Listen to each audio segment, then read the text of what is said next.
previously owned homes in over a decade.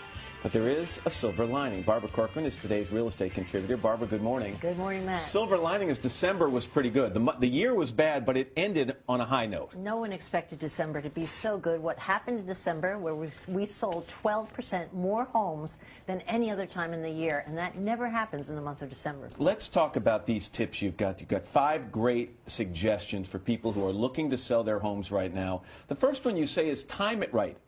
Right now is not the time to have your home on the market. Oh, no. Nothing happens in the real estate market until after Super Bowl Sunday. So you might as well sit back and relax. There are no buyers out there. But it is a great time, if you haven't been able to sell your home, to take it off the market and then put it back on in February. And in most websites, they'll be tricked into listing as a brand new listing. All right. Price your home wisely. Let's go over this, okay? Everybody wants to try. It's the biggest investment, an asset they'll ever have. They want to get the most for it. You say get there around 10-15% below the competitive homes. Well, of course, the competitive homes, what they're asking, not what they're selling for. Right. This is no time in this market to build in wiggle room, which is a common sense way that people approach it. You won't get that wiggle room. You have to decide what you can possibly live with and price it right there. But you know what happens. If you put a price on your home and it sells instantly, you're always going to be haunted by the fact, I could have gotten more for that home. It's going to drive you crazy for the rest of your life. But I'm telling you, it's not as bad as wondering why your home just never even sold. All right, this next one is a really good one. Get an inspection of your home before you list it. You've got to get the skeletons out of your own closet before the buyer does. 2 out of 3 deals that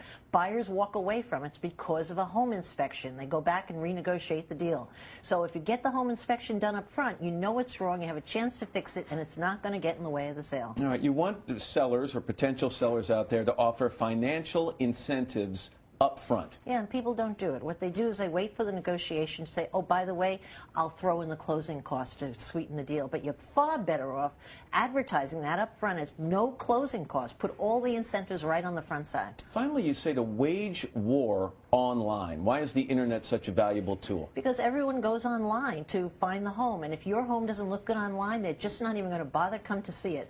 So having phenomenal pictures online, if you could possibly afford hiring a local photographer who specializes. What does that generally cost, by the way? Usually $300 to $400. They turn these houses out very, very quickly, and the beauty to that is you have the curb appeal to compete with every other home out there.